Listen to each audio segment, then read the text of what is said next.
Presidente, buenas noches. Un gusto, ¿eh? El gusto es mío. Bueno, muchas gracias. Bienvenidos. ¿Cómo anda? ¿Bien? Muy bien, gracias a Dios, muy bien. Bueno, un mes de gobierno. ¿Han podido hacer un estado de la situación de dónde están parados y de cómo han recibido el país? No, sí, nosotros teníamos claro desde el primer día cómo estábamos, dónde estábamos parados, básicamente dónde nos metíamos. Lo que pasa es que día a día aparecen nuevos problemas que no estaban expresados. Pero claramente recibimos un país con muchas dificultades, en lo económico y en lo social. Un país además con una inercia inflacionaria muy severa, que va a dejar una secuela por una cuestión de arrastre para el año que estamos viendo ahora, para el 2020. Un país con un nivel de deuda realmente preocupante y un nivel con un problema social enorme, una desatención de un número muy importante de argentinos que realmente preocupa. Entonces, yo creo que un mes después, nosotros lo que logramos es contar con los instrumentos y las herramientas necesarias como para poder hacer frente a los años que vienen y al tiempo que viene. Y eso me parece que sí lo logramos hacer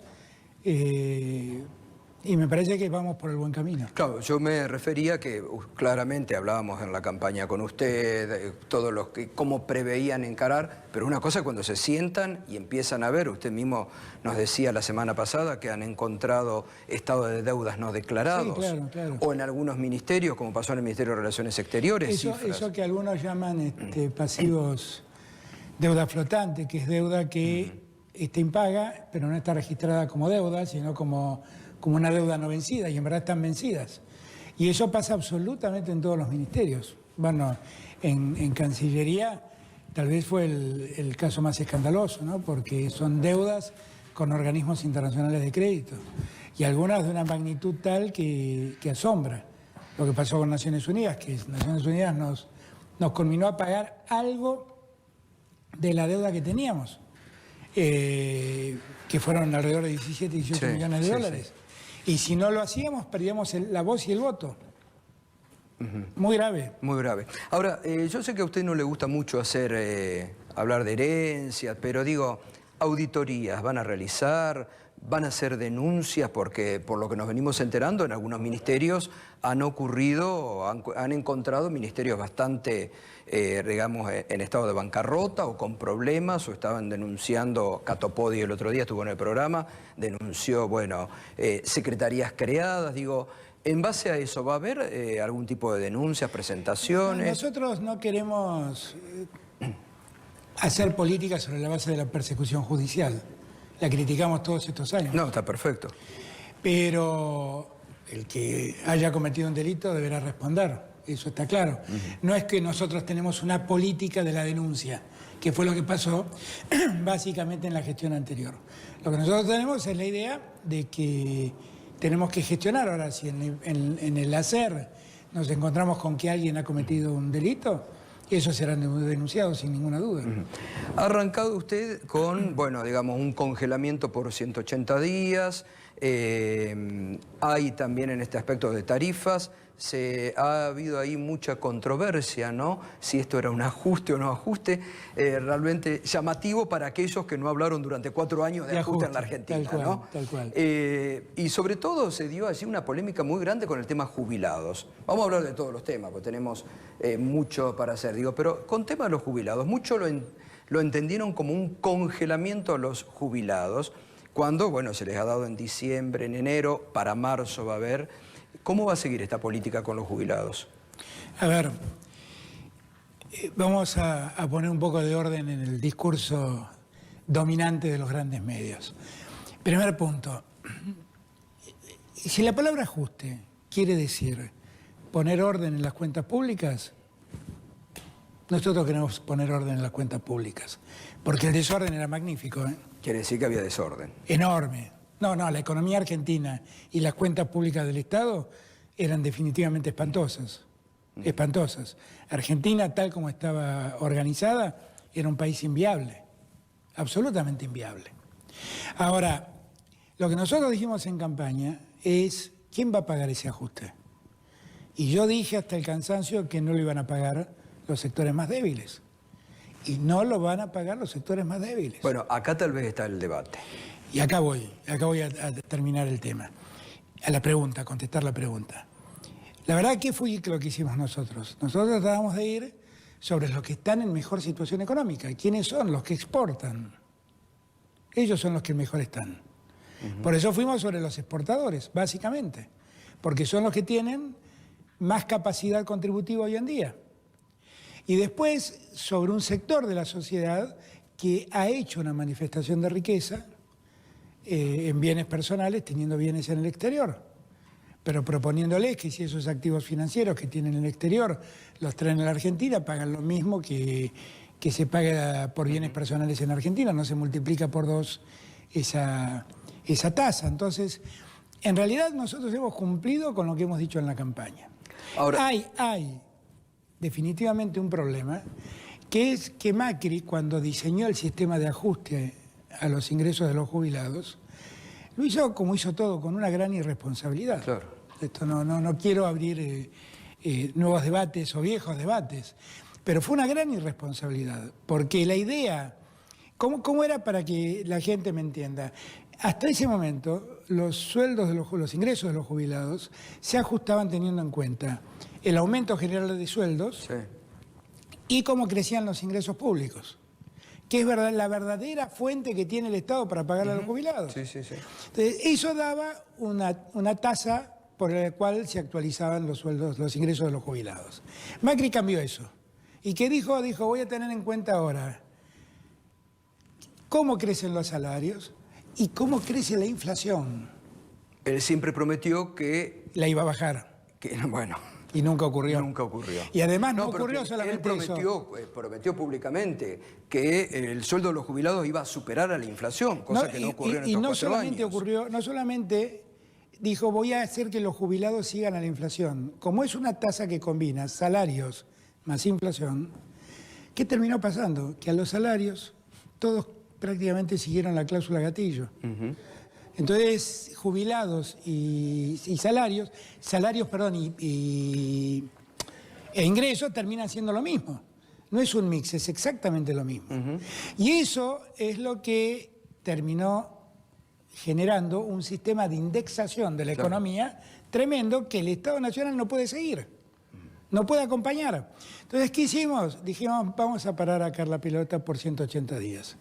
Vamos a poner una tasa de actualización de los ingresos de los jubilados que le permita a los jubilados poder recuperar salarios o ingresos teniendo en cuenta el contexto general del Estado argentino. Y es lo que hicimos. Ahora, hablaron de que congelábamos los ingresos de los jubilados. Falso. Dijeron eso y los jubilados recibieron todos un aumento del 9% más o menos en diciembre. Exacto. Y a eso le sumamos, para los que tienen las menores jubilaciones, una cuota en diciembre y una cuota en enero de 5.000 pesos cada mes. Y en marzo, abril vamos a tener que de vuelta revisar el ingreso de los jubilados. Obviamente. ¿Tiene idea de cuánto puede ser el aumento en marzo? Pero es que lo que nosotros queremos, si las cuentas funcionan y si las cuentas públicas mejoran, quisiéramos recomponer el ingreso de los jubilados lo más rápido que podamos.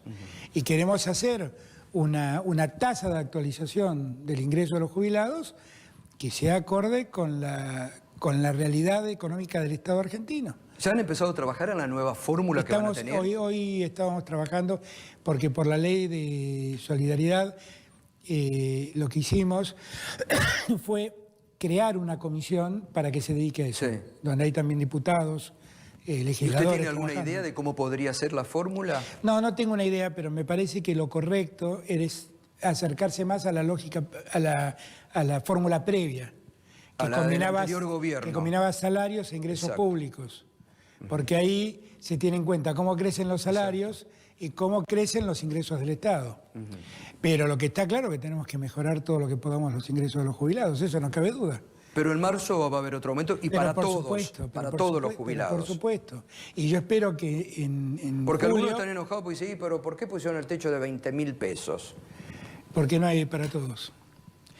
Miren, casi el 70% del Fondo de Garantía de Sustentabilidad, que es donde está el dinero para pagarle a los jubilados, son papeles del Estado. Bueno, ahí hay que investigar.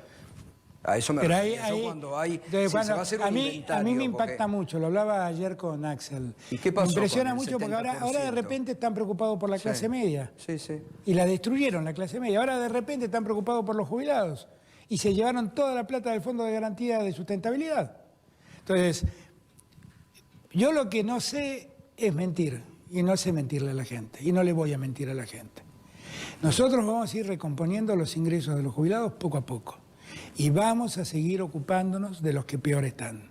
Esa es la mayor urgencia. Ahora, acá me parece que es muy interesante en esto que usted está marcando, lo venimos hablando, porque digo, hoy se conoció el caso, hablábamos esta mañana en Mañana Silvestre con Daniel Arroyo, que viajó el fin de semana de urgencia de 3 niños huichis muertos por malnutrición en Salta. Hoy hablábamos con la intendenta de Moreno, que nos contaba de cómo chicos ponían cartón adentro del mate cocido para tener algo. Entonces digo, frente a eso, a mí tampoco me gusta mucho entrar en polémica porque creo que es darle a algunos que no tienen realmente entidad. Pero ¿cómo uno puede tolerar que en la sociedad hoy con este grado de pobreza haya expresiones como las de Pichetto de hoy, no sé si las escuchó, No lo vi. que dijo, ¿qué están dando? ¿Valecitos por los bonos o por la asignación universal por hijo? No hay hambre, son exagerados, están haciendo un gobierno clasista. Lo leí ayer mañana en el diario, perdón, si lo había leído. Bueno, es la opinión de Pichetto. Hace mucho tiempo que está confundido. Pero no hay un tema ideológico de fondo. En él es lo que es. Y en varios. Es lo que él piensa, además. Pero más allá de lo que Pichetto piensa o deja de pensar, lo cierto es que en Salta se murieron 3 chicos desnutridos. Y además, porque bebieron agua que no era potable. Exacto. Entonces el cuadro de nutrición se potenció por un problema de tomar agua contaminada. Entonces, esa es la Argentina que dejaron, esa. Y entonces dice, bueno, pero eso es el norte del país, lejos. Moreno no es lejos. Alguien Es dijo, acá nomás. sugirió que le pongan un gallinero a los de Claro, claro. Lo que digo es, lo que pasa en Moreno, que Está en la acá a primera, 30 kilómetros de la capital federal. En la primera mesa de la lucha contra el hambre, Sí. allí estuvo presente el secretario general de la CETEP, que es el gringo Castro, Sí. que es el marido de Sí, esa sí, intendenta. exacto. Y el gringo nos contó que había chicos que mojaban el cartón y lo comían para tener algo sólido en su estómago. Bueno, como y eso pasa a 30 kilómetros de la ciudad de Buenos Aires, cruzando la General Paz. Entonces, cuando uno ve esto, uno toma dimensión del problema. Pero además, yo no sé, por ahí a Pichetto no me cree, pero puede creer los datos objetivos. Tenemos 40% de pobreza, 4 de cada 10 argentinos están debajo de la línea de pobreza. Si nosotros no ordenamos eso, es muy difícil pensar en ordenar el país. Y es muy difícil pensar en ordenar la economía dejando a toda esa gente afuera. Nosotros tenemos que ordenar la economía abrazando y protegiendo a todos esos argentinos. Básico, exacto. Es así. Y no es verdad que el plan contra el hambre no tenga trascendencia económica. Tiene una enorme trascendencia económica. Días atrás me preguntaba un colega suyo, bueno, pero pareciera ser que acá la única preocupación son los pobres. ¿Y la clase media? La clase media con el plan contra el hambre se beneficia mucho. Y hay 2,5 millones de integrantes de la clase media que cayeron en la línea de pobreza. Además, pero digo, la clase media es la dueña de los almacenes, es la dueña de los supermercaditos, y esa clase media de repente va a haber un nivel de consumo que antes no veía, porque toda esa gente que hoy accede al plan contra el hambre no estaba consumiendo, y no era que no estaba consumiendo ropa, no era que no estaba consumiendo esparcimiento. Sí, no comían. Comía, exactamente. Nosotros estamos en un país donde en los últimos 4 años la demanda de leche cayó un 30%. Leche. Sí, que es una vergüenza. Pan. De eso esa estoy dirigencia hablando. que habla de que no hay hambre Claro, debería dar no una es vergüenza. que cayó la venta de lomo, cayó la venta de leche. Entonces, lo que hay que entender es que todo eso hay que recomponerlo. Y lo primero que tenemos que hacer es prestarle atención a los más necesitados. Totalmente. Eso va a repercutir mucho en la clase media. Miren, el otro día me decía el gobernador Bordet, Concordia ya recibió la tarjeta, ¿no? Ayer recibieron 6.500 personas la tarjeta y en total todos los meses llueven en consumo de alimentos sobre Concordia 35 millones de pesos, que para Concordia en realidad no es muy importante. Sí, por supuesto. Bueno, me cuenta que ha cambiado todo el clima en Concordia. Y claro, son 35 millones que la clase media antes no recibía. De Concordia. Porque además eso... Y eso se va a extender a todo el país. Va a consumo, no es que va a comprar dólares la gente. Va a consumo de alimentos. Total. Va a consumo de alimentos. Usted recién dijo la inflación. ¿Sigue siendo el principal problema en estos momentos la inflación? La inflación es un gran condicionante para que la economía se Enero va a tener un arrastre... Y claro, bueno, porque venimos de 53, 54 puntos de inflación el año pasado. Y claro, eso tiene un arrastre por una inercia natural. Ahora, estamos muy decididos ¿Y cómo se enfrenta? ¿Cuál es el problema? Porque, digamos, pareciera como que es un problema histórico en la Argentina no poder dominar la inflación, ¿no? La Argentina tiene muchos elementos que me parece son causantes de la inflación. A mi juicio, uno de los peores, y tal vez el más determinante en este momento, es lo que yo llamo la inflación autoconstruida, que es la inflación psicológica. Es el comerciante que dice, hoy escuché decir que van a subir los precios, entonces yo los subo antes para no quedarme atrás. Y entonces eso desata una cadena tremenda, pero además... Bueno, pareciera que eso ocurrió en estos días antes de Precios Cuidados. Exactamente. Porque ustedes hicieron un acuerdo y esta mañana en el programa... Escuchaba en la radio. Yo lo llamé usted estaba escuchando esta mañana. Claro, y lo llamé hace un rato a Matías Culfas. Y le digo, escuchame, esta mañana escuché el programa del gato, todos los que llamaban decían que no se estaba cumpliendo. ¿Qué es lo que está pasando? Bueno, ahí hay que hacer un gran esfuerzo. Todos los argentinos ahora pueden bajar una aplicación y pueden, en el acto, donde detectan que el acuerdo no se cumple, teclean en el teléfono. La app es fantástico. Y en el acto ubican el lugar donde tenemos que inspeccionar. Y tenemos que seguir avanzando. Hoy estábamos trabajando para que los supermercados chinos se sumen a los acuerdos de precios cuidados, pero fundamentalmente yo a lo que más recurro es a que todos le exijamos a productores de la industria, fundamentalmente agroalimentaria, a intermediarios como son los supermercadistas, a que tengan un compromiso ético con la sociedad argentina. Porque no se le puede seguir ajustando a los argentinos en precios. Ahora, presidente, no hay que darle más importancia. Yo me acuerdo que ahí hubo siempre una discusión en el primer gobierno que a Néstor Kirchner no le gustaba, el tema de los mercados regionales.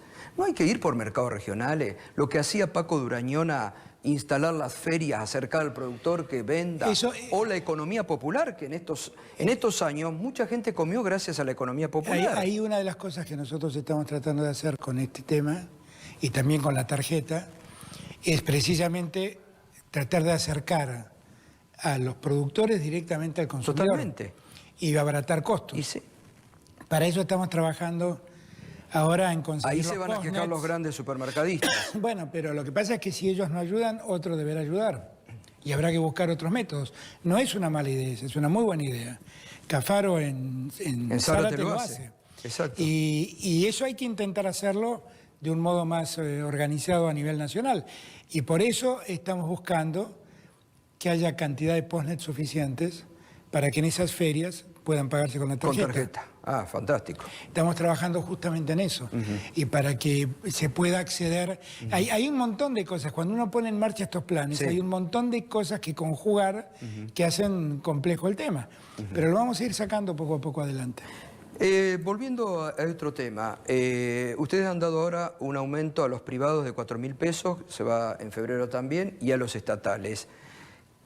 ¿Paritarias se van a normalizar? No, sí. Hoy había por así decían, advierten los gremios que Alberto no quiere cláusula gatillo, que va a seguir con... No, yo lo que digo, una de las peores cosas que nos ha pasado es la indexación de la economía. Sí. Indexar la economía nos va a llevar al peor de los mundos. Y lo que nosotros tenemos que hacer todos es desindexarla. La cláusula gatillo es un mecanismo de indexación de la economía. Claro. Yo entiendo que es legítimo, que es tratar de que los sueldos no corran detrás de la inflación, Pero lo cierto es que es un mecanismo que termina siendo otro de los mecanismos indexatorios de la economía. Entonces, así como tenemos que revisar el sistema de alquileres, el sistema de precios por parte de los empresarios, tenemos que ver de qué modo logramos acuerdos salariales en convenciones libres, en acuerdos libres, en paritarias libres, pero donde todos tengan este dato en la cabeza. Pero digo, en yo estos creo en las 180 paritarias. días Yo va a creo- haber... Bueno, pero En estos 180 días va a haber otro aumento por decreto, por ejemplo. No lo sabemos. Vamos a ver, esperemos. Yo espero que todo empiece, la economía empiece a tranquilizarse, empiece a ordenarse. Usted decía el otro día hay que parar la pelota. Claro, y ¿La que pararon? la economía se tranquilice. Yo creo que poco a poco lo vamos haciendo. Piensen ustedes también que el 31 de diciembre nos encontramos con la novedad de que todos los precios de la canasta familiar iban a crecer el 21%. Sí. Y eso logramos contenerlo. También con la ayuda de los productores y de los supermercadistas. Pero todo es de una complejidad enorme. Todo es de una complejidad enorme. Lo que debemos hacer es todos tener en claro cuál es el sentido de lo que estamos haciendo. O sea, nosotros necesitamos que la economía pare de indexarse, porque si no, combatir la inflación es muy difícil. ¿Qué hicimos? Congelamos tarifas de electricidad y de gas. Paramos el aumento de combustibles, paramos el aumento de transportes, del servicio de transporte público, paramos los peajes. O sea, congelamos todo para que nadie vea deteriorar su ingreso. Entonces, el Estado está haciendo su parte en todo esto. Lo que nosotros necesitamos es que cada uno haga su parte. Y después, con responsabilidad. Yo tengo mucha responsabilidad, mucha confianza en la dirigencia gremial, quiero ser franco, mucha confianza. Yo siento que ellos comprenden la magnitud del problema y la verdad han dado muestras sobradas de colaboración y de vocación de colaborar. Sí, está claro que no se piensa que en un gobierno que usted presida que va a ir en contra de... Es que no lo voy a hacer. De que no se produzcan No lo aumentos voy a o que la hacer, inflación gane. no lo voy a como hace hacer, estos y años. menos lo voy a hacer respecto de los que menos ganan y de los que en peor situación están.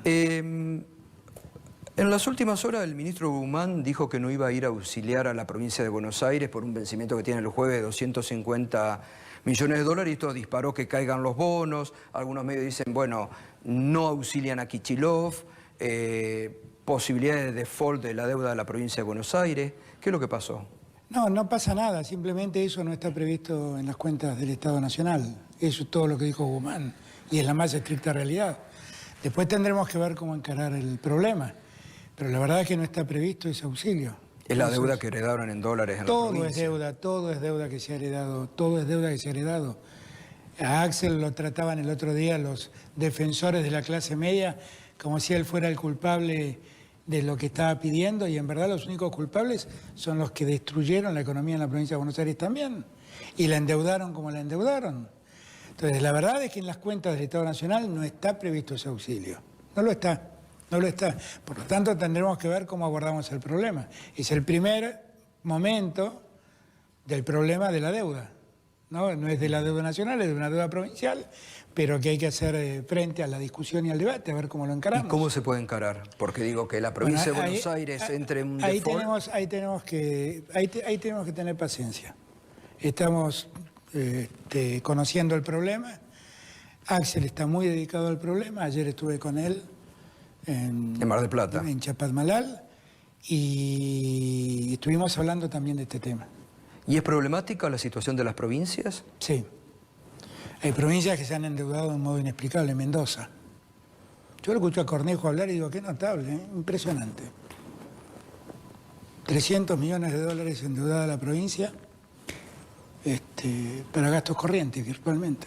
Gastos corrientes. Por eso digo, yo siento que sería bueno que todos nos calmemos y tomemos noción de lo que son ha los pasado, principales críticos hoy. Claro, no, son los defensores de la clase media.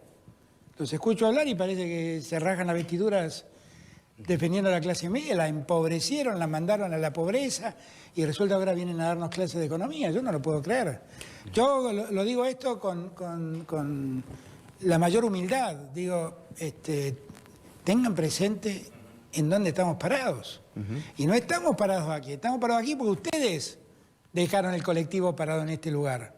El colectivo que ustedes manejaban, que se llamaba Argentina, donde viajábamos todos nosotros, lo pararon en este lugar, en este lodazal.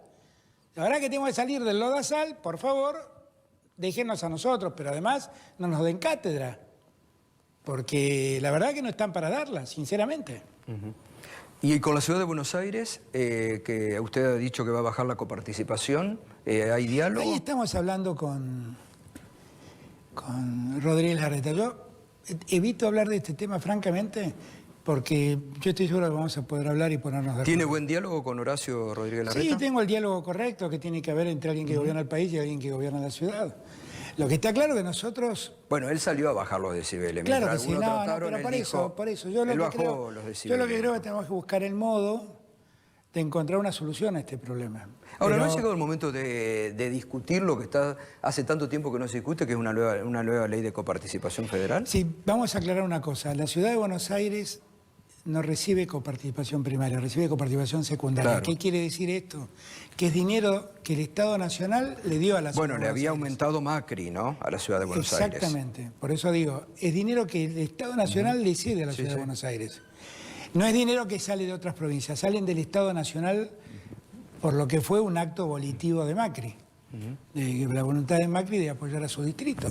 Ahora, la verdad es que ha generado una descompensación muy seria respecto del resto del país, porque además no quiero empezar a contar los bienes que le hicieron a la Ciudad de Buenos Aires en millones de dólares, no quiero contar las obras públicas de las que el Estado Nacional dedicó a la Ciudad de Buenos Aires. Bueno, muchas, todas las obras de infraestructura el camino del Paseo del Bajo. Trenes, Paseo del Bajo. Por eso digo, no quiero empezar a contar, porque si yo cuento todo esto que se le ha dado a mi ciudad, a la que quiero mucho, nací, soy orgullosamente Bueno, usted en campaña porteño, lo había comentado esto, pero claro, que muchos dijeron, pero ¿cómo lo dice en campaña? Juegan contra del AMES. No, yo no juego en contra del AMES. Yo lo que quiero es una Argentina integrada. Y tener una Argentina con una ciudad tan opulenta y en el norte se nos mueren los chicos de hambre, eso no es una buena Argentina. Ahora, y Horacio lo entiende, Rodríguez Larreta lo entiende. Bueno, por eso digo, yo lo que yo quisiera que nos dejen resolver el problema con Horacio. Ahora, volviendo al tema del norte, el plan Belgrano se ve que nunca llegó, ¿no? Nunca llegó. Eso, bueno, fue parte de todo lo que... Todo anduvo más o menos por los mismos carriles. Todo fue un juego de discurso, de marketing, de Twitter, de redes sociales, pero a la hora de los hechos no queda nada. Usted dijo recién, y con cierta prudencia, como que tiene algo guardado, que bueno, que el tema de la provincia de Buenos Aires es el primer desafío mojón por el tema de vencimientos externos. Ayer comentaba en la entrevista que le dio a Horacio Berbisky que el 31 de marzo es otro punto que ustedes se han fijado como para las negociaciones con el Fondo Monetario Internacional. ¿Por qué el 31 de marzo? No, porque después empiezan a sucederse ya una serie de obligaciones que asumir. Nosotros el 31 de marzo yo creo que deberíamos tener ordenado el escenario, por las obligaciones que caen en abril, fundamentalmente por eso. ¿Y hay diálogo ya con el fondo? Sí, tranquilo, yo sé que ustedes y todos están preocupados. ¿Usted ha conversado con...? No he vuelto a conversar. Después de aquel llamado que le hizo... Con Cristalina Giorgio. Hablé una vez más, después Martín estuvo una vez más con ella y con el equipo, antes de asumir, después asumimos. Ahora está viajó el viernes pasado Sergio Chodos, el sábado viajó a hacerse cargo, a ocupar la silla de Argentina en el Fondo Monetario. Y ahí ya vamos a empezar a... Ahora, esto que la semana pasada el fondo dijo que veía con buenos ojos los programas que ustedes habían lanzado, digo, ¿es un halago o es para preocuparse que el fondo...? No, yo creo que el fondo lo que ve es que por primera vez alguien le dice la verdad en la Argentina. Creo que es eso.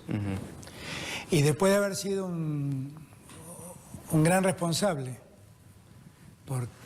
en el mejor de los casos por haber creído, en el mejor de los casos, un gran responsable de la crisis que vivimos, el fondo lo que advierte es que ahora estamos haciendo frente a los problemas que realmente existen en la economía argentina.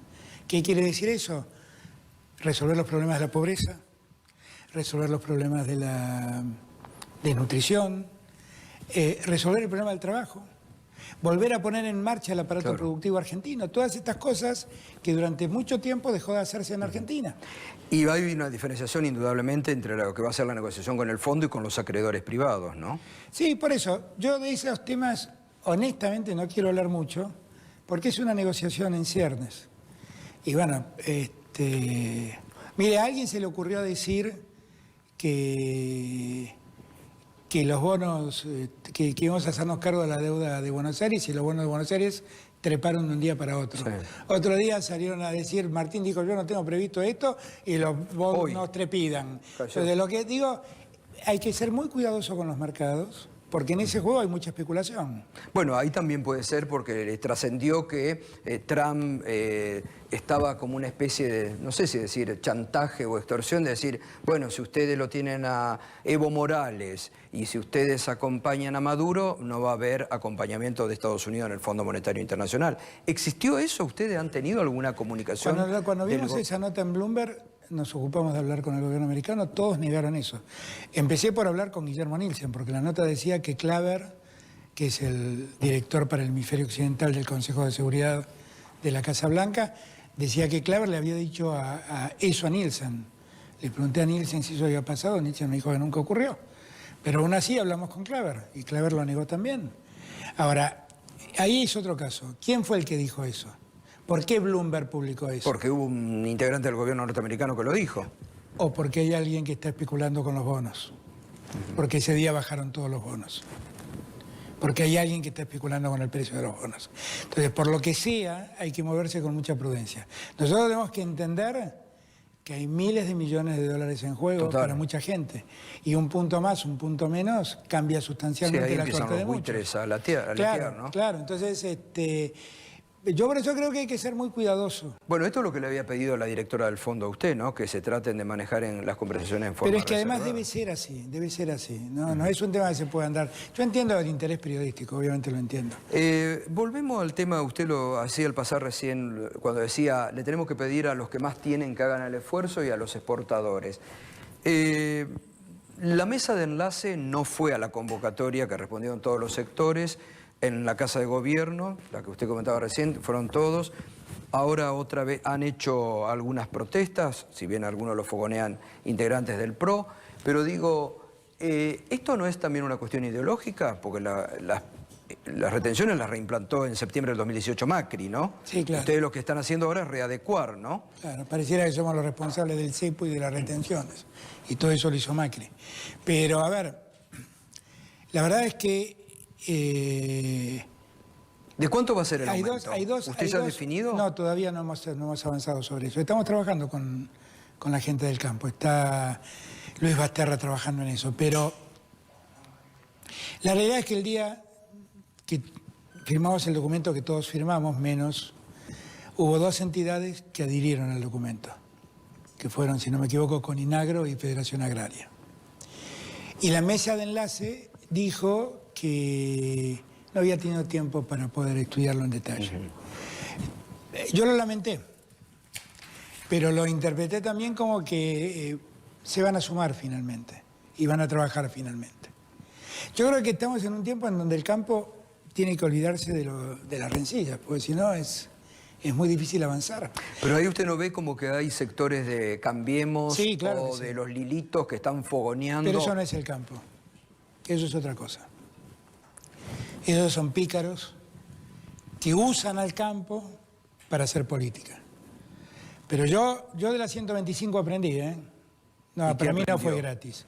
Por ejemplo, aprendí que la producción de soja, el 80% de la producción lo tienen 20 productores y el 20%, perdón, el 80% de la producción la tiene el 20% de los productores y el 80% de los productores tienen solo el 20% de la producción de soja.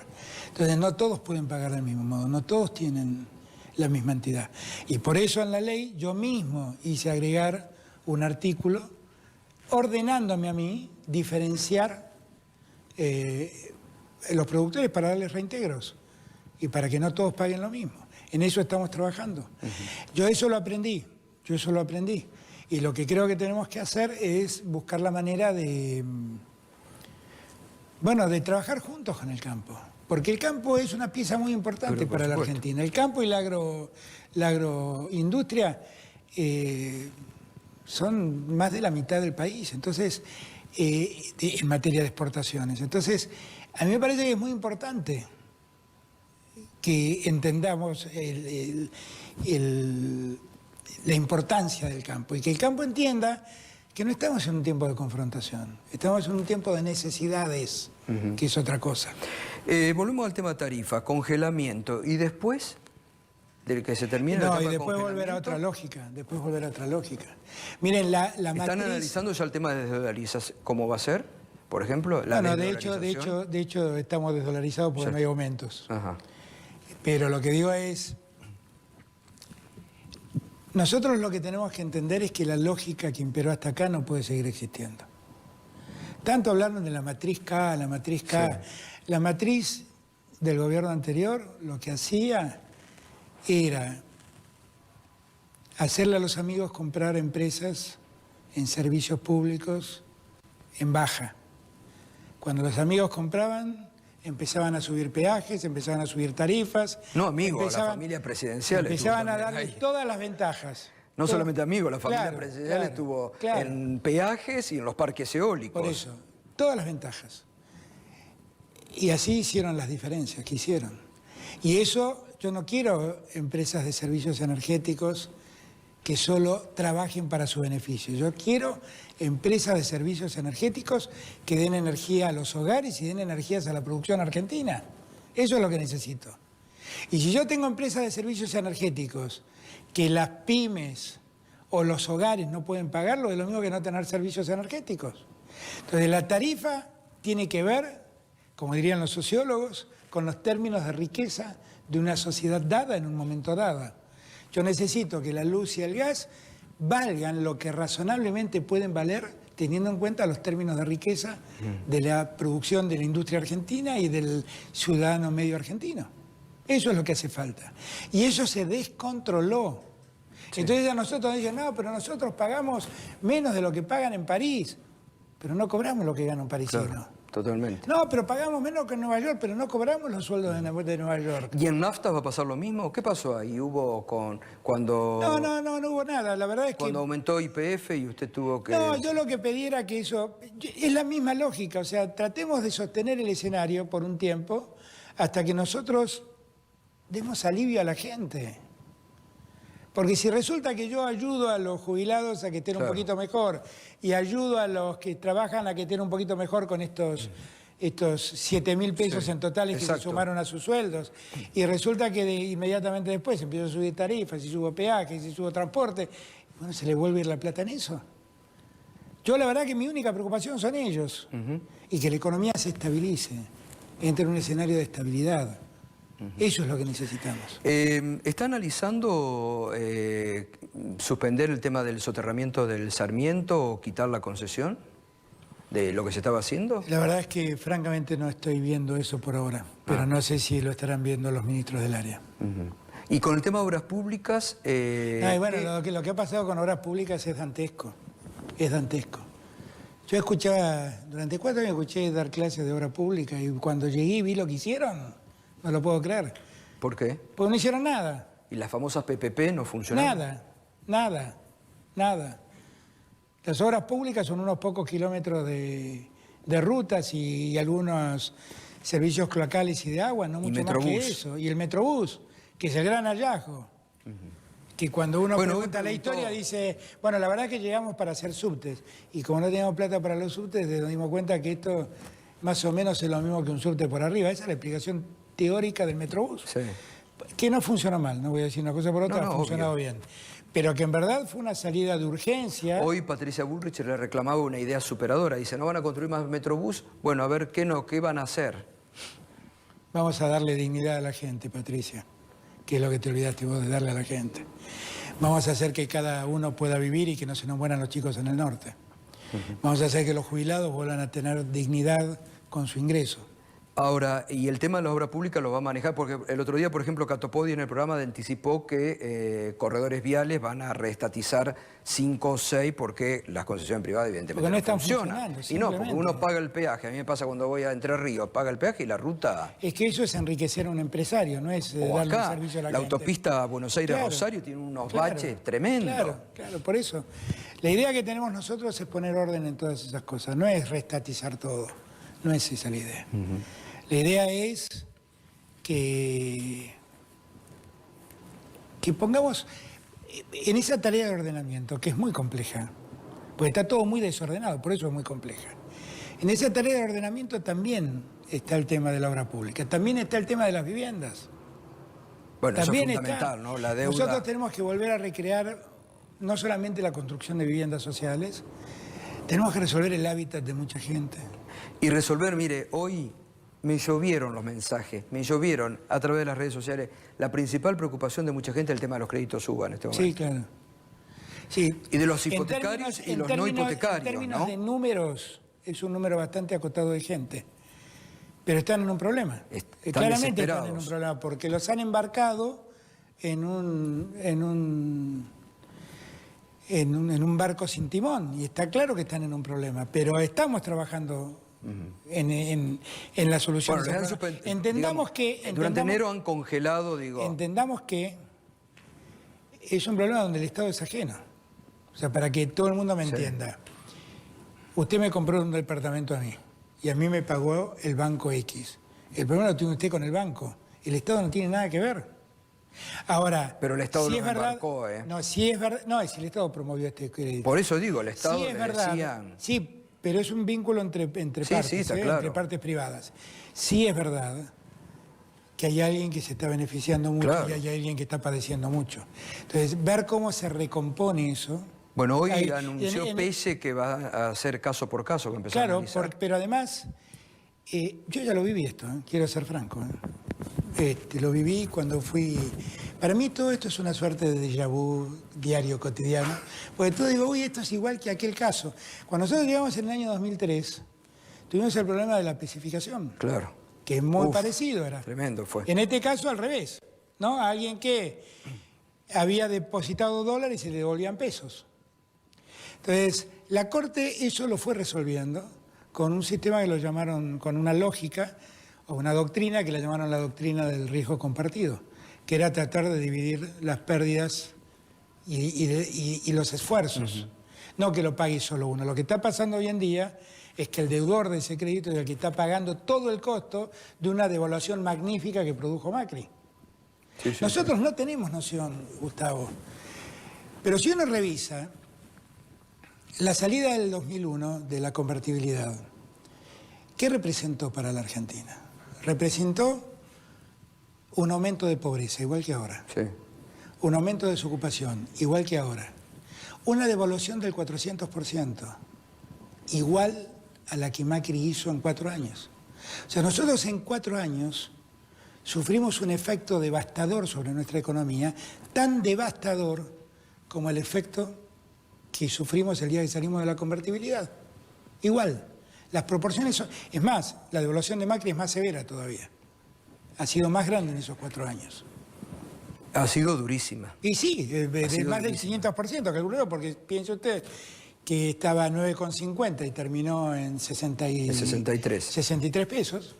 Dese cuenta, se multiplicó por 6 casi eso.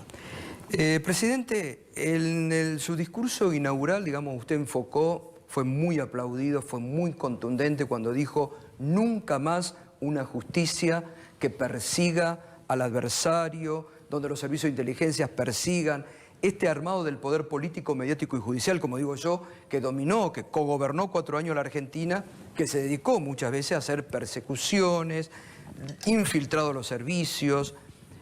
¿Qué pasa con el tema de la justicia? Porque es como que quedó el anuncio suyo, pero ¿y ahora? Pero llevamos un mes. No, ahora vamos a mandar la reforma. ¿Cuándo? Antes de fin de enero va a estar la reforma en el Congreso. Pero a ver, Esto es también para que reflexionemos. Hoy lo hablaba con las organizaciones de derechos humanos, que me manifestaron su preocupación por la Ahí gente es que una está diferenciación detenida. usted interesante entre presos políticos y aquellos Por lo que detenidos, históricamente es el detenciones preso político. arbitrarias. Exactamente. Que ojo, tienen el mismo efecto que un preso político. Porque la detención arbitraria solo la dispone un juez. Obvio. Pero es tan arbitraria como la detención que dispone Y muchos el Poder casos, como se ha Ejecutivo, visto, fue ordenada por Macri. Exactamente, exactamente. Yo ahí qué es lo que... El sábado, a usted que durante tanto tiempo me preguntaba, el sábado estoy escribiendo el prólogo del libro de la ¿El justicia. libro lo termina? Sí, ya está casi listo. ¿Lo presenta? Ya está casi listo. Bueno. Yo calculo que vamos a tenerlo ¿Se en van, marzo. ¿Se van a preocupar muchos jueces? Sí, pues son muchos profesores de la facultad. Ahí Federico Tea me dio una mano importante en la organización del tema. Y gente que trabaja con él en la Universidad de José C. Paz. Y yo hacía un raconto de lo que fue nuestra historia del vínculo promiscuo entre el poder y la política. Y yo creo que todo empieza ya por el año 30, con aquella acordada famosa donde, por acordada de la Corte Suprema, se reconoció el poder de facto de Uriburu, que acababa de derrocar a Irigoyen. Eso se repitió en el año 43. Cuando en el año 55 viene el golpe de la Revolución Libertadora, ahí empieza a pasar otra cosa, que es que no solo hay una doctrina justificadora del golpe, sino que además se ponen en comisión a los jueces constitucionales y se cambian por jueces adictos. Y ahí la justicia empieza a funcionar claramente en el sentido de la revolución, la llamada Revolución Libertadora. Eso se repitió en el 66, se repitió en el 76. En el 76 pasó algo peor. Los jueces juraron lealtad a los estatutos del proceso de reorganización nacional que estaban por encima de la Constitución Nacional. Increíble. Volvieron a echar a todos los jueces y volvieron a nombrar a sus jueces amigos. Alfonsín empezó un proceso de reordenamiento. Ahora, nosotros de Alfonsín en adelante, hasta el año 91, 92, ¿qué era lo que veíamos?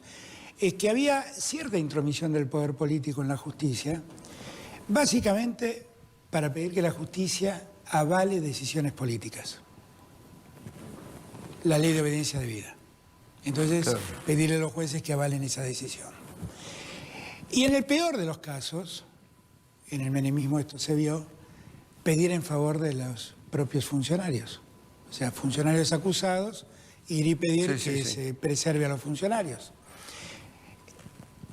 Con Macri hay una diferencia. Bueno, eso hizo que en el año 94 se reforme la Constitución, se establezca el Consejo de la Magistratura, porque todos decían, no, esto pasa porque los jueces dependen del Senado y del Poder. Entonces dijeron, vamos a poner el Consejo de la Magistratura. Ahí en el Consejo de la Magistratura los jueces los eligen los abogados, los jueces. Igual mediocremente ha funcionado el Consejo de la Magistratura. La política y los académicos. Todos estos eligen a los jueces. La historia demuestra que no resolvió ningún problema. Ningún problema. Hay un trabajo que en el libro está, que da cuenta de cómo se tergiversan concursos en el Consejo de la Magistratura a partir de una audiencia que tiene el postulado para... Y se ha ido mucho presupuesto en el Consejo de la Magistratura. Sí, un dineral. Pero el peor problema es que no ha funcionado la justicia.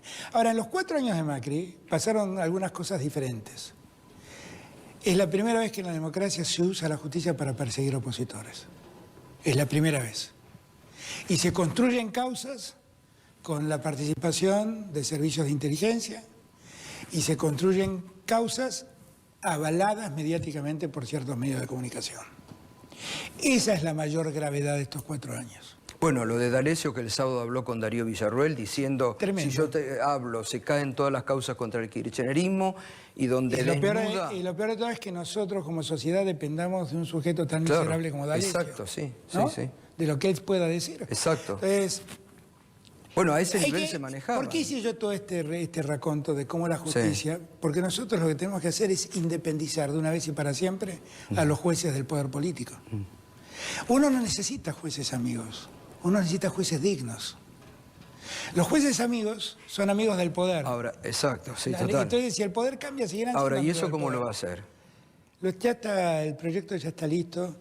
Yo calculo que lo vamos a estar presentando. ¿Pero qué va, sobre fin de cambia mes. algo? Sí, claro que cambia algo. ¿Van a cambiar los juzgados federales? ¿Van a poner más juzgados federales? La idea es ¿Adelante cambiar, algo? La idea es cambiar No, pero no tengo por qué adelantar. Adelante algo. Pero la idea es que vamos a alterar la lógica de la justicia federal tal como la conocemos hoy en día.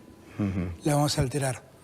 Y vamos a tratar de generar nuevas jurisdicciones. ¿No es una vergüenza, por ejemplo, que un fiscal como Carlos Stornelli esté procesado, que haya habido una comisión de fiscales que al procurador sigue siendo Casal?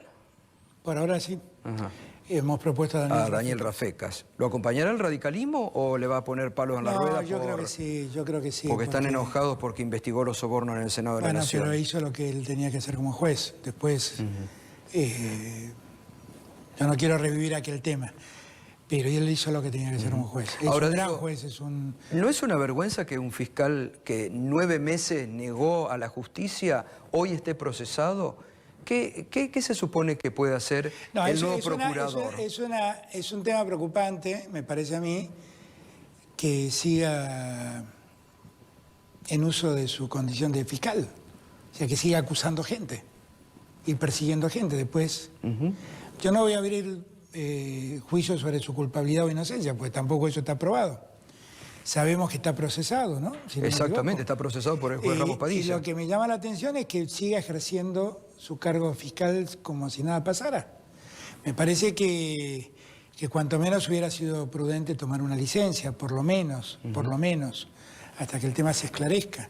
¿Sabe cuál es el sentimiento que mucha gente, porque usted habló mucho de esto en la campaña, lo castigaron, decía ahí está, Alberto quiere impunidad para el kirchnerismo? No, yo no quiero impunidad, yo quiero justicia en la Argentina, todo lo que quiero. Exactamente, todos queremos justicia, obvio, por eso digo. Quiero una justicia limpia, pero quiero una justicia transparente. Las cosas que han ocurrido, es una vergüenza. El entramado de los servicios de inteligencia, en el armado de causas que hoy se están cayendo.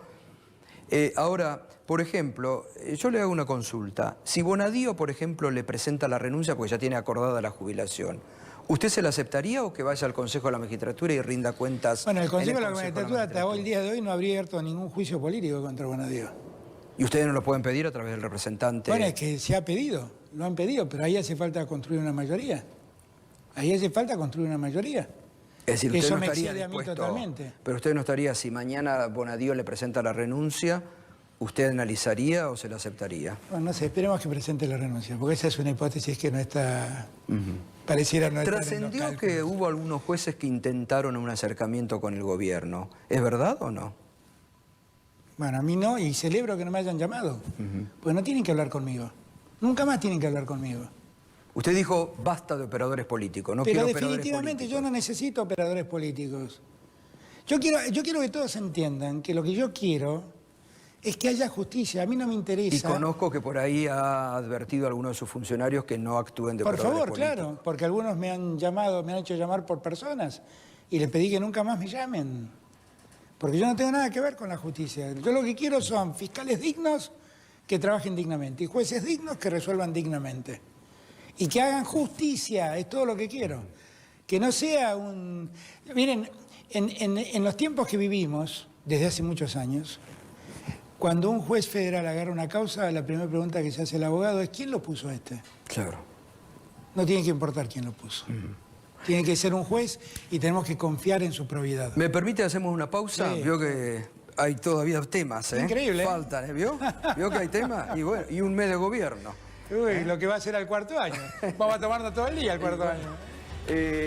Breve pausa y ya volvemos. Estamos con el presidente Alberto Fernández en la quinta presidencial de Olivos en vivo. Quinta presidencial de Olivos, donde el presidente Alberto Fernández nos ha recibido en este reportaje exclusivo. Un mes de gestión, estamos repasando absolutamente todos los temas. Faltan aún. ¿Y qué siente? El sábado voy a buscar el diario, leo la tapa de perfil, veo en tapa Gianfranco Macri, el hermano blanqueador del presidente, 63 millones de pesos, se queda a vivir en Punta del Este. ¿Qué siente? Que blanqueó 63 millones que nunca explicó de dónde lo sacó, ¿no? Sí, digo, en este marco de comparación de una Argentina con 40% de pobreza, los que veranean en Punta del Este que se quejan con casas de 4,5 millones de dólares, que se quejan por el 30% del impuesto que ustedes han puesto, ¿no? Sí. Y bueno, son las cosas que que lamentablemente permite o ha permitido la Argentina de esos años. Lamentablemente es eso. También también me preocupa que en Uruguay estén promoviendo ese tipo de cosas. Sí, eso le iba a preguntar. ¿Qué propone? ¿Qué opinan sobre esta propuesta del presidente electo de que 100.000 argentinos se vayan a vivir, que les da varias... Yo no he hablado con Luis, conozco mucho a su familia y además les tengo cariño personal a la familia. ¿Va a ir a la asunción de él? Sí, por supuesto, por supuesto. Pero ¿cómo toma que si yo fuera, eso? si yo estuviera en esa situación, yo primero me preocuparía. Mi mayor preocupación sería que vuelvan los argentinos que se fueron. Claro, totalmente. No de traer uruguayos nuevos a la Argentina, sino volver a traer al país los argentinos que se fueron. Y después, sin ánimo de querer involucrarme en decisiones de otro país, y Luis sabe con el respeto que lo digo, pero tengo la impresión que a Uruguay le costó tanto salir de ese mote de paraíso fiscal. Exactamente. Que volver a caer en eso me parece que no es una buena idea. Yo esto lo digo desde el respeto que Luis merece y sabe el cariño que le tengo. Pero ahí el Frente Amplio con Pepe, con Astori, con Tabaré, hicieron un trabajo tan prolijo para que Uruguay deje de ser un paraíso fiscal y dejar de favorecerse con el dinero obtenido espuriamente en otros lados, que a mí me parece que si yo fuera Luis y si Luis me preguntara, yo le diría pensarlo 2 veces. Ahora, también cómo se hace para recuperar ese dinero, ¿no? Porque hoy vio que el diario La Nación en tapa dijo, sigue preocupando que los impuestos van a ser tan altos como el 2019. Yo sigo esperando, en el caso de Macri, del hermano de Macri, sí, que la justicia alguna vez resuelva... La Corte tiene que alguna lo de vez Felipe resuelva, Solá... Claro, que alguna vez resuelva la denuncia de Felipe Solá, ¿no? Que con toda justicia reclamaba que el presidente había incorporado, Exacto, había modificado la ley de blanqueo para que su familia pueda ingresar. Y ahí están los resultados. Claro.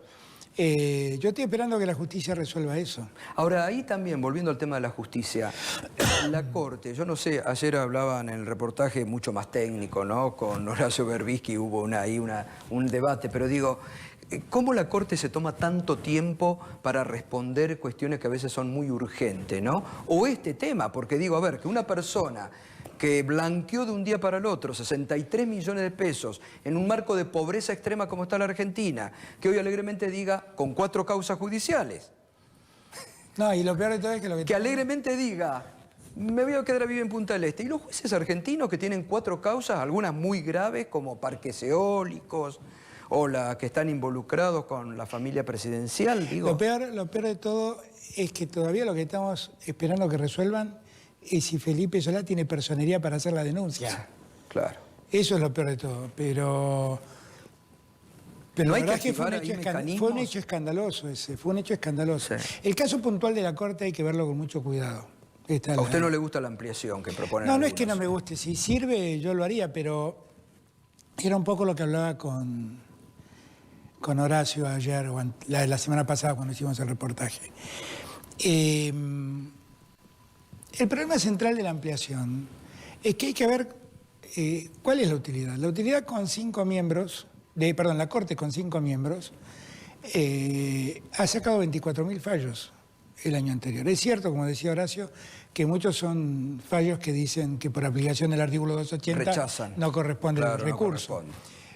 Pero yo creo que la Corte debería, por las cosas que han ocurrido en la justicia, debería revisar ciertas cosas. Por ejemplo, pero no es un tema solo de la Corte, también es de la ley. Por ejemplo, teníamos que ver si la Corte solo puede intervenir en casos de sentencias definitivas. Claro. Miren, se conoció hace un mes atrás, a fines de diciembre, un fallo de la Corte que absolvió a 2 mujeres que habían sido condenadas por un homicidio. Las absolvió diciendo que no había ninguna prueba para acusarlas. Y después de 11 años de prisión... Sí, no, fue tremendo, exacto. 11 años de prisión, ¿quién le devuelve a esas personas? O volvemos a las detenciones arbitrarias que hubo estos años. A eso voy. Ahora, ¿por qué la Corte pasó eso? Bueno, entre otras cosas porque hasta ese momento no había sentencia definitiva. Ahora, a veces es necesario, me parece a mí, revisar si hay arbitrariedad en los procedimientos, porque en estos últimos años se han visto procedimientos arbitrarios descomunales.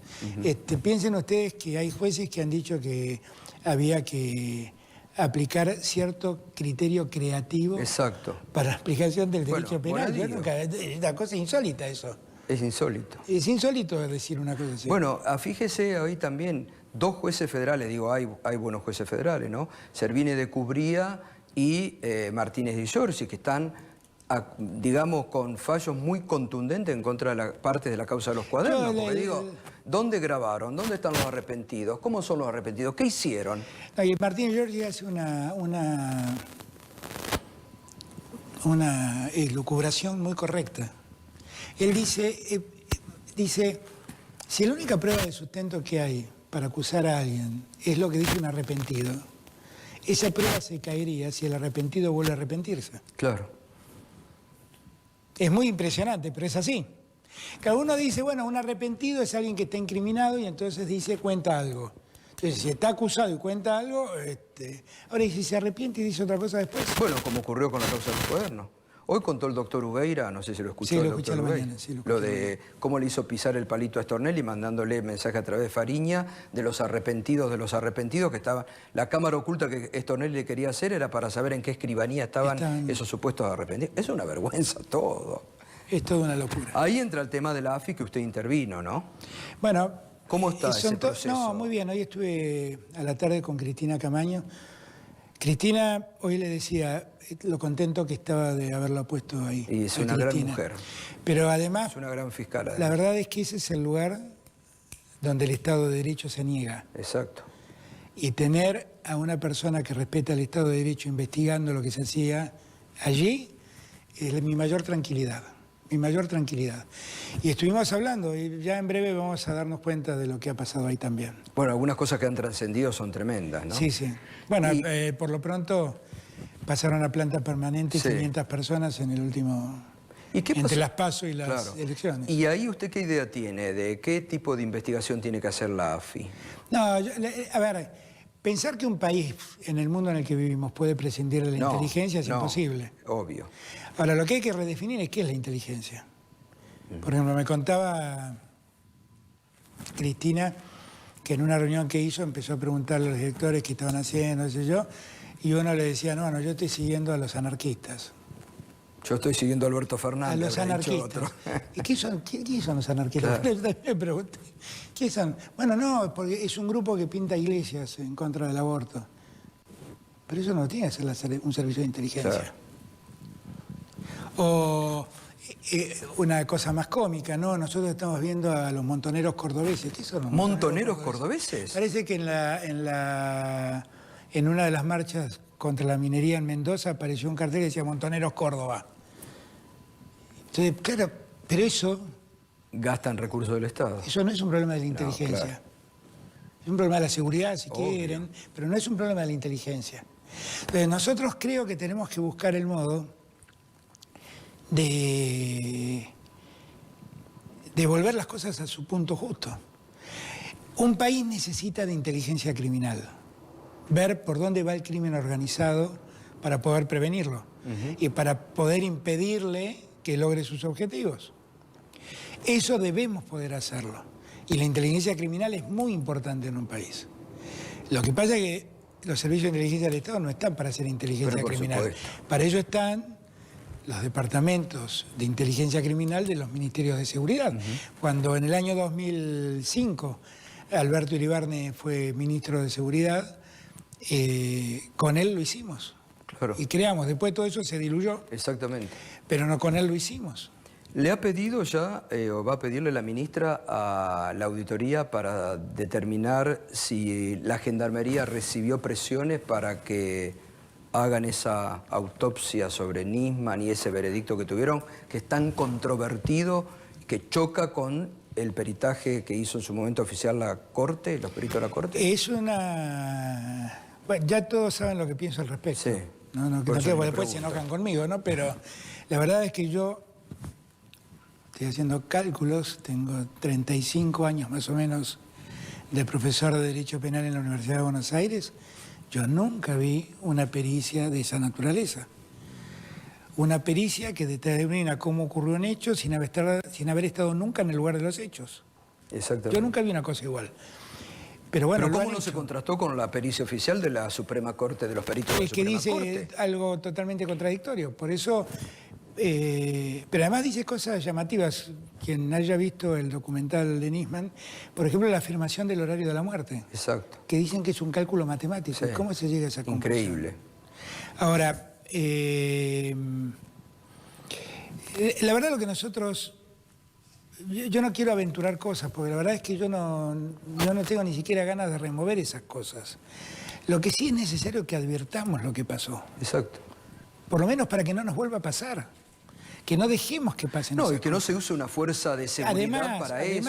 Además, que porque... se encubrió con el tema y además de Santiago Maldonado. la gendarmería es una gran fuerza de seguridad. Es una gran fuerza, es indudablemente. Realmente, es una fuerza preparada. Entonces, yo quisiera que no se use. Lamento que se haya usado para esas cosas. Quisiera que no se usen y quisiera que el tema evolucione sin adosarle más. ¿Y qué rol le va a dar temas. usted, por ejemplo, a la gendarmería, a la prefectura? Porque también está ahora el tema, por ejemplo, que lo que está pasando en la provincia de Santa Fe. Muy preocupante, ¿no? La cantidad de muertes que sigue habiendo en la provincia de Santa Fe. Creo Bueno, que es que ahí auxilio. hay un serio problema. Lo hablé mucho con Omar Perotti en Sí. su momento. Hay un serio problema de crimen organizado. O sea, ahí el tráfico de drogas se ha instalado, ha montado una suerte de pequeño ¿Le han imperio. pedido auxilio al gobierno nacional? Sí, para- nosotros vamos a auxiliarlo en todo lo que podamos. Porque para mí, también en esa reforma judicial lo que estamos viendo Sí. es potenciar la jurisdicción sobre muchos lugares del Gran Buenos Aires para el combate del narcotráfico. Porque la justicia federal tiene que dedicarse al narcotráfico. Sí, claro. Lo que pasa es que se dedica a perseguir opositores de turno, Claro. pero debería dedicarse muchísimo al narcotráfico. Entonces, nosotros estamos viendo el modo en que eso lo podemos hacer. Y en la provincia de Santa Fe, ese es el mayor problema que tienen. Que no es de ahora, hace mucho tiempo que viene pasando. Y es una pelea que vienen dando los sucesivos gobiernos. Decía nuestro amigo en común, Marco Enrique Ominami, muchas veces que ha estado con nosotros, que a los gobiernos progresistas o populares les cuesta el tema de la seguridad. A mí no me cuesta, ¿eh? ¿No? No. ¿Qué pasó ahí con Bernie? Hay Nada. Nada, no es importante. Miren, Pero ahí yo- hubo chisporroteo. No, en todo caso tendrá una mirada distinta. No sé, no sé muy bien, pero no es importante eso. Pero no le preocupa que haya un ministro de Seguridad de la provincia de Buenos Aires enfrentado al del gobierno nacional o con diferentes... Para que haya una pelea se hacen falta dos y yo no me estoy peleando con nadie. Así que no, ¿Y su ministra tampoco? tampoco. Y mi ministra sabe que ella expresa lo que yo creo. Y tiene todo mi aval. No me hace falta más nada. Yo lo que no creo es que en un Estado de Derecho nos gane la lógica de los otros. Yo he tenido un maestro en mi vida que fue Esteban Rigui. Y yo no voy a declinar lo que yo creo. Nunca voy a declinar lo que yo creo. No es verdad que para combatir... ¿Cuál es esa directriz? No es verdad que para combatir el delito hacen falta disparar pistolas eléctricas sobre la gente, picanear a la gente en la calle. No es verdad eso. O mano dura. No es verdad que para preservar la seguridad hace falta avalar que un policía dispare por la espalda sobre otra persona que escapa, aunque haya cometido un delito la persona. No es verdad eso. No es verdad. Eso es hacernos cargo de las peores lógicas en el Estado. No, lo que en pasó materia con de seguridad. Rafael Nahuel, la prefectura Pero por eso- matando por la espalda a un chico Por eso inocente. yo lo que digo es que esas cosas hay que entenderlas. No es verdad, porque además cuando ocurre una desgracia y ocurre lo que nadie quiere que pase, toda la Argentina se rasga las vestiduras. ¿Eh? Sí, sí, sí. Yo ya he escuchado muchas veces el canto de sirena de mano dura, mano dura, mano dura, y cuando la mano dura se lleva la vida de un inocente, todo el mundo dice, ¿quién fue el culpable? Y eran los mismos que aplaudían la mano dura. No. Yo no estudié Derecho tantos años para venir a borrar con el codo lo que escribí con la mano. Yo creo que hay que ser inflexible con los delincuentes, hay que ser severo en términos de la justicia y que el Estado de Derecho dice lo que hay que hacer frente al crimen. Y aplicar la ley. Y aplicar la ley. Y el código... Punto, y aplicar la ley. Exacto. Nada más, no hace falta más nada. Y necesitamos fuerzas de seguridad integradas a la sociedad, honestas y no corruptas. Le propongo, para ir terminando ya algunos temitas para que no queden. ¿Ha definido viajes al exterior? Creo que a fin de mes voy a estar viajando a Europa. ¿A Europa? ¿Qué incluye? Varias cosas. En unos días les cuento. En unos días les cuento. ¿Y, prevé reunirse con el Papa? ¿Sabe? Sí, Usted tiene una relación buena con el Papa, ¿no? Sí, tengo. ¿Tiene previsto? La tengo. ¿Incorporaría? Sí, me gustaría mucho verlo al Papa, sí. Me gustaría mucho verlo al Papa. Yo la verdad tengo ¿Le pediría que viaje a la Argentina? Eso es una decisión del Papa. Yo creo que los argentinos tenemos que saber que creo que el Papa debe ser resistente a venir a la Argentina por temor a que lo dejen en uno de los bandos. Y el Papa no está en ningún bando. No, bueno, pero... El Papa está por encima de todos Totalmente, nosotros. bueno, por eso, en virtud de eso, sería bueno que esté en la Argentina. Sí, el Papa sabe lo que lo valoro, lo que lo aprecio, lo que lo quiero y lo que celebraría que él venga a la Argentina. Pero es una decisión del Papa. Ahora, ha sido increíble en estos 4 años, insólito creo, toda parte de medios y del gobierno anterior, la campaña de desprestigio en contra del derecho al Papa. Es una vergüenza. Además es penoso porque es un hombre que su tarea la cumple de un modo tan cabal, su tarea de pastor, estoy hablando, la cumple de un modo tan cabal y tan absoluto, que en verdad solo debería admirarnos a nosotros, no someterlo a la disputa interna como hacen muchos en Argentina. Yo no lo quiero hacer, ¿eh?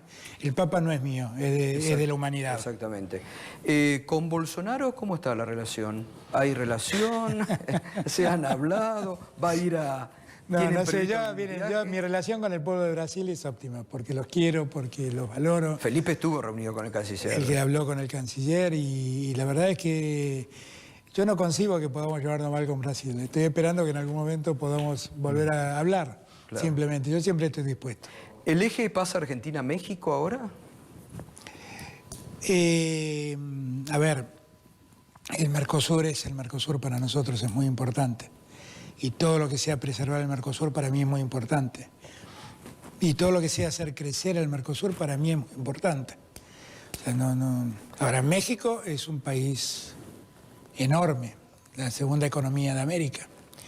Y por lo tanto, uno no puede soslayar la importancia de México.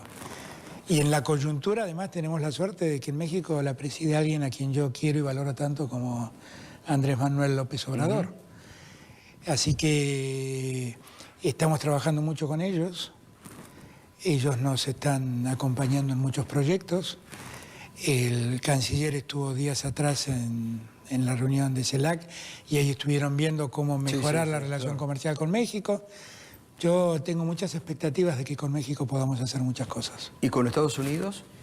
Con Estados Unidos... ¿Tiene previsto algún viaje? No lo tengo previsto, pero deberíamos hacerlo en algún momento. Lo que digo es que Estados Unidos es un país muy importante, es la primera potencia del mundo, y lo que tenemos que lograr es una relación madura, como siempre debimos tener, y debemos tener. Una relación madura es una relación de respeto, simplemente. No siempre estamos en un 100% de acuerdo. Hay muchas cosas en las que estamos de acuerdo y otras cosas que no. Pero ¿se ha sentido con el tema de Evo Morales, por ejemplo, que ciertas... Yo lo veo más en los medios que en los hechos. ¿Sí? Lo veo más en los medios que en los hechos. ¿No han tenido quejas diplomáticas por Evo Morales? Algún comentario, pero a ver, Evo es un asilado político, es un refugiado político en Argentina. Sí, exacto.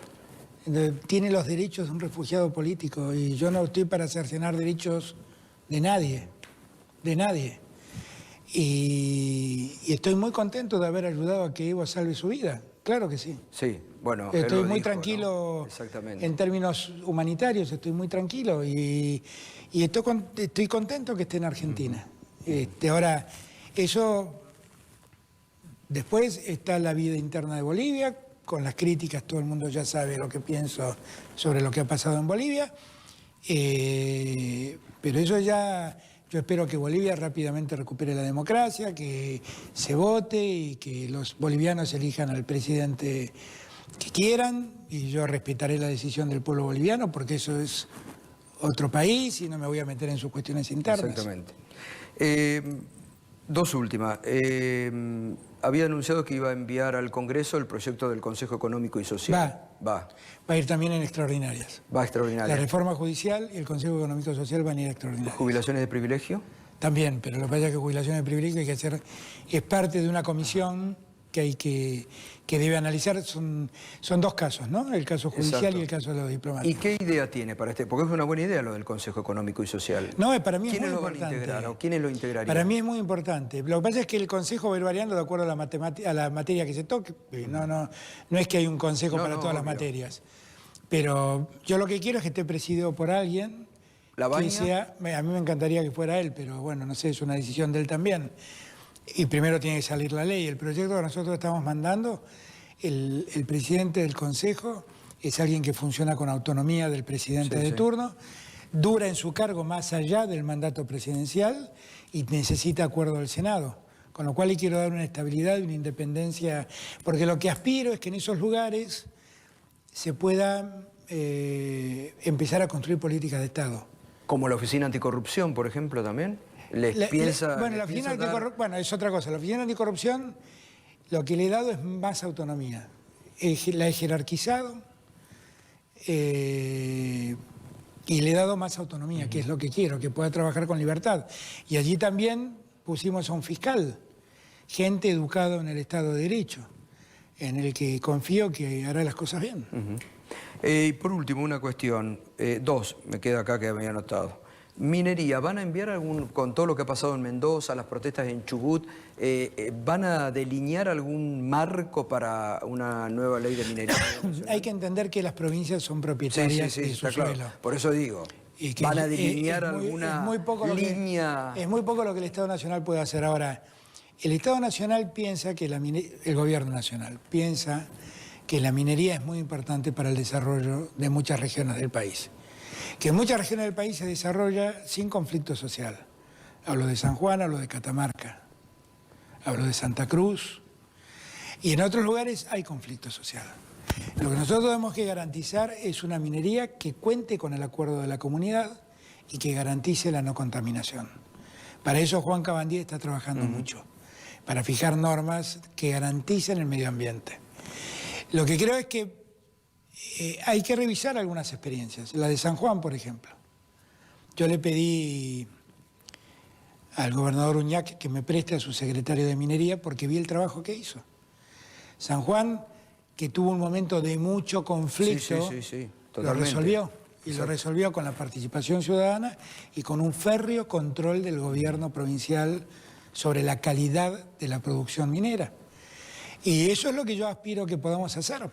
Ahora, el resto son decisiones de las comunidades y de cada provincia. ¿Cómo va a institucionalizar el Frente de Todos, que fue una experiencia de unidad, que usted fue una parte importante, que llega al poder, para que las rispideces válidas después no le... En el Frente de Todos hay una tendencia... Leí por ahí que usted quería hacer un partido nuevo. No, al Frente de Todos hay una tendencia natural de parte de los analistas de querer quebrarlo. Sí. Todos los días nos pelean con Cristina. Con Cristina, vio que no le pregunté de 1 hora y 20, no hemos hablado de la relación con Cristina, que es lo primero que le pregunto. Todos los días nos pelean con Máximo, todos los días nos peleamos con Massa, todos los días tenemos, ahí todo el mundo está discutiendo cómo se reparte el gobierno, cómo se reparten los ministerios. Somos un frente. Ahora, el frente no es heterogéneo en su lógica, es muy homogéneo. Yo insisto en este punto. Nosotros sabemos, como diría Néstor, como dijo alguna vez, sabemos a dónde queremos ir y sabemos a dónde no queremos volver. Todos lo sabemos. Entonces, es una nueva fuerza política. Y lo que yo quiero es que tenga una propia institucionalidad como la que tiene el Frente Amplio en Uruguay. ¿No? Claro. Donde conviven partidos que tienen sus matices, pero que también saben a dónde quieren ir y saben a dónde no quieren volver. Totalmente. Entonces, hoy estuvieron trabajando Coqui Capitanich, Guado, De Pedro y Casparo para ver, de empezar a darle una institucionalidad, pero eso hay que hacerlo con participación de todos. Obvio. Tiene que participar Sergio, tiene que participar orgánicamente el PJ, y es un debate que queremos dar interno. Pero está muy para bien. ver cómo construimos para que eso no esa afecte fuerza. después la gobernabilidad, ¿no? Claro, porque además... Y que le pueda dar, porque fue un hecho muy importante. Pero además la unidad el lograda. secreto de fuerzas como esa es que nadie pierda su identidad. Claro. Cuando yo fui uno de los mayores promotores de la transversalidad, y yo sigo creyendo que era correcto, pero sí, usted podría decirme, pero ¿cómo decís que es correcto si fue un fracaso? Fue un fracaso cuando quisimos que todos fueran lo mismo. Claro, que opinen todo igual. Cuando todos fueran lo mismo, se perdió esa pluralidad. Claro. Y se perdió ese crisol político. Y lo que nosotros tenemos que lograr es que ahora los que estén, cada uno mantenga su identidad política, no que todos seamos necesariamente lo mismo. ¿Va a insistir con una ley de medios nueva? ¿A usted no le gustaba la anterior? Yo no sé si eso. Yo creo que esos debates podemos darlos si los analizamos seriamente, si lo entendemos seriamente. A mí me parece que los medios son un tema a debatir hoy en día. Y sí, y mucho. Y en la Argentina, además, tenemos que ampliar también el mercado, por ejemplo, de la distribución de imágenes, ¿no? Que ya el mundo la ha abierto a las telefónicas y en la Argentina, inexplicablemente, durante 4 años Macri lo preservó en favor de uno. Y yo creo que eso no fue bueno, no fue bueno. ¿Y usted está abierto a abrir esa discusión? Ya la he abierto, la acabo de abrir esta discusión diciendo esto, digo. Pero además es algo que vengo diciendo... ¿Cómo le van a titular mañana? No, pero es algo que vengo diciendo... ¿Cómo le van a titular Saben que lo vengo mañana? diciendo desde el año 2004 esto, ¿eh? Sí. No es de ahora, ¿eh? Desde entonces vengo diciéndolo. Entonces, me parece a mí que todas esas cosas tenemos que animarnos, pero lo que no podemos es hacer leyes contra alguien. Claro. Tenemos que hacer una ley superadora, que sea mejor el sistema, simplemente. ¿Y con los medios públicos? El Con los Estado, medios por públicos, ejemplo, de desastre, bueno, le ha puesto Bernardo Sí, Llorente, sí, que sí, ha sí. mostrado cómo ha quedado Y está tela. Rosario Lufrano exacto. en Radio y Televisión Que- Argentina. Yo estoy muy convencido de que vamos ahora a ¿Los empezar a quiere trabajar. potenciar? Sí, claro, sí, claro. Y ahí sí ocurrieron cosas muy desastrosas, ¿eh? Bueno, lo que han hecho con Tela, Y el otro día, hablando con Tristan Bauer, lo que ha pasado con Tecnópolis. con es- Tecnópolis. Increíble lo que han hecho. Cómo han destruido, es ¿no? una pena, es una pena. Pero bueno, estamos trabajando con Rosario, quedé con Rosario juntarme esta semana para ver un poquito cómo potenciamos todos los medios públicos. Y sí quiero hacerlo con la lógica que siempre yo tuve, ¿no? La lógica de la pluralidad, la lógica del respeto y poner en valor a los medios públicos, porque por El ahí día- uno no lo percibe, pero hay lugares en el norte del país, lejos de la ciudad de Buenos Aires, donde lo único que llega es Radio Nacional o Canal 7. Exacto, sí, totalmente. El día de la Asunción, Cristina dijo, tengan en cuenta esta plaza y la gente, no el titular de algún diario. Tiene ¿Le razón, preocupan? ¿Los titulares? Sí. No, me preocupan en tanto y en cuanto pueden ayudar a confundir a la gente. Pero a mí, la ley de medios que Cristina promovió tuvo algo bueno. El debate dejó al descubierto quién es quién. Claro. Y ahora ya cada uno Sabe. sabe quién es quién. Sabe lo que escucha y sabe tamizar. Lo que nosotros debemos hacer es garantizar la pluralidad de voces y exigir responsabilidad en los que Exacto. opinan e informan. Totalmente. ¿no? Responsabilidad. Presidente, le agradezco mucho. No. 1 hora y media, ¿eh? Ha sido un gustazo. Impresionante. Para mí un hablando gusto- de todos los temas. No, de verdad, para el gusto ha sido mío y la verdad contento. y es muy, de estar es muy con importante para la sociedad, para C5N, que en este momento es canal líder de noticias en la Argentina, que a todos llegue su palabra y su visión de un mes. Parece una eternidad, pero es un mes, ¿no? No, De yo les gobierno. agradezco mucho a la gente de C5N, a los televidentes, porque siempre nos han acompañado en todo este tiempo y además porque en un momento donde toda la sociedad pareció volcarse hacia un lado, ustedes se mantuvieron diciendo la verdad, simplemente diciendo la verdad, Así es. diciendo lo que pasaba. La realidad, como hemos La dicho. realidad. De verdad, gracias. Presidente. Muchas gracias, gracias. Esperemos que se repita, ¿eh? Con gusto. Bueno, hacemos una pausa y ya lo liberamos al presidente. Volvemos con Juana Morín y vamos a hacer una síntesis. Y bueno, 1 hora y media hablando con el presidente de la República de todos los temas. Pausa y volvemos.